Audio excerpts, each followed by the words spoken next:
افكار جديدة للعيد اول مرة اعملها. علشان ايه؟ علشان اريح نفسي واوفر وقت واوفر فلوس واوفر مجهود كمان. تعالوا نشوف عملنا ايه. بسم الله.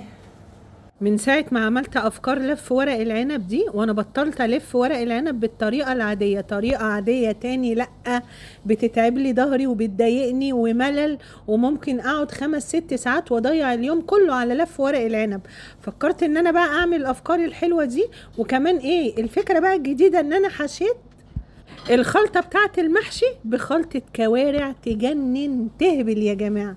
تعالي شوفي بقى خلطة الكوارع وطريقة ورق العنب الجديدة دي، وشوفي كمان خلطة المحشي، عشان دي معلقة واحدة بس هي اللي هتقلب لك ريحة البيت كله، والمحشي بتاعك هيتجننوا عليه.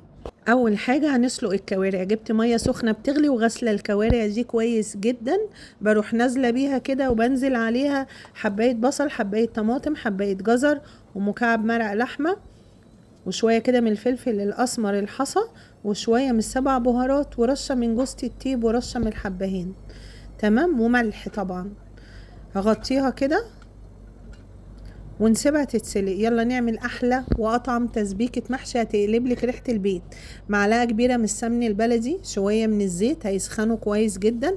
هنزل عليهم ب3 حبات بصل مفرومين، مع معلقه سكر صغيره كده، عشان السكر هيخلي البصل يتكرمل، وانا عايزاه يتكرمل بالشكل ده. هنزل عليه بعصير الطماطم. الطماطم دي انا بسلقها وهي سليمة وبشيل القشرة، وكمان بضربها في الخلاط مع فلفل الوان احمر، بتبقى جاهزة معايا. بجيب حوالي بقى 1.5 كيلو من الرز، بحط شبت، بقدونس، كزبرة، واهم حاجة بزود الشبت، هو ده سر من اسرار طعم المحشي الحلو. هنحط بقى الصلصة بتاعتنا اللي احنا سبكناها، ومعلقة كبيرة من توابل المحشي هتلاقيها موجودة عند العطار، معلقة من الشطة ودي اختياري، بس المحشي يا جماعة ما بيحلاش غير بالشطة. هنحط بابريكا مدخنة وملح ورشة من الفلفل الاسود، ونحط بقى ايه حوالي معلقة كبيرة كده مليانة من معجون الطماطم عشان يعزز لي اللون بتاع الصلصة بتاعتنا. وبحط شوية من النعناع المجفف. قولوا لي بقى مين زي بيحط نعناع؟ ماما الله يرحمها كانت على طول تحط نعناع، وهي اللي معلماني بصراحة. هنا بقى هقلب كل الخلطة مع بعض. صلوا على الرسول، ما تنسوش اهم حاجة حبايبي لو انتوا وصلتوا لغاية هنا. طبعا هلبس بقى الجلافزات بتاعتي علشان خاطر اخد راحتي في التقليب والخلطة تتقلب كويس جدا. شايفين لونها؟ ريحتها بقى ما يتحكيش عليها. الكوارع كانت اتسلقت خلاص، ولا طلعت ريم المية بتاعتها ولا اي حاجة، عشان كده انا سلقتها في المية على طول. واهم حاجة الغسيل، اتغسلت كويس جدا واتنقعت يا جماعة بزنجبيل، ملح، ليمون، فعشان كده طالعة زي القشطة. هنا بقى طبعا بعد ما سلقت الكوارع، انا من الناس اللي ما بحبش اسلق الكوارع لغاية ما تتهري، لا، يكون فيها قرشة كده، لاني بحب اكل العصب بتاعها. هنا بقى سيحت معلقة سمن بلدي كبيرة ومعلقة توم مفروم، هخلي التوم ياخد لون جولد حلو كده. هنزل عليه بشوية من الكزبرة، وهطشهم بمعلقة كبيرة من الخل. ننزل عليهم بقى بطماطمايه كبيرة متقطعة مكعبات، قرن فلفل سبايسي، وطماطمايه مبشورة. تمام. وهنا بقى معلقتين من تخديعة المحشي اللي انا خدعتها معاكم. ننزل بقى بشوية كده من الشطة، وننزل بالكوارع المخلية اللي انا قطعتها قطع صغيرة. هنزل بنص كوباية من الشوربة بتاعة الكوارع، رشة كده من الفلفل الاسود، وخلاص كده اتسبكت معايا الكوارع. هركنها على جنب. تعالوا بقى نشوف ازاي هنشكل ورق العنب اللي كلنا بنتضايق من اللف بتاعه. شوفوا الفكرة دي حلوة اوي، انا بصراحة عجبتني جدا. هنحط بقى في الفنجان كده ورق العنب زي ما انتوا شايفين اهو، وننزل كده بشوية من خلطة الرز وشوية من كوارع، خلطة الكوارع. شوفوا ده الجديد بقى، الحشوة دي جديدة.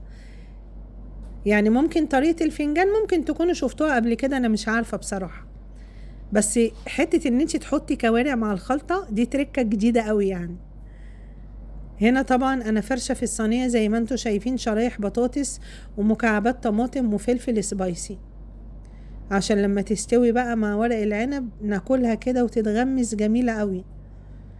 بفرش هنا ورق العنب، بخلي الظهر من على الوش والحتة الناعمة يعني من تحت، فاهمين ازاي؟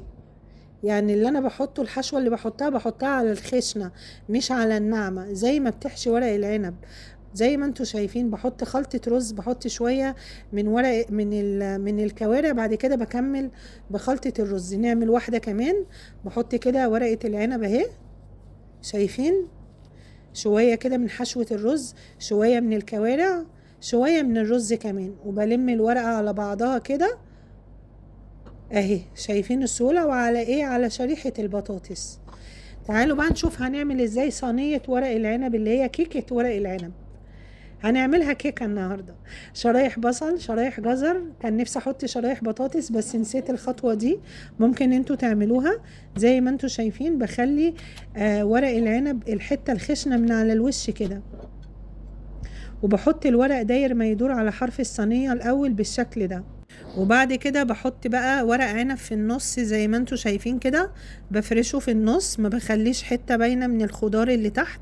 بنزل بقى بايه؟ بشوية كده من خلطة الرز. لقيت حتة كوارع في الخلطة، مش عارفة ايه اللي جابها هنا، بس ما علينا، كده كده هخليها يعني، لان انا هحط خلطة كوارع هنا.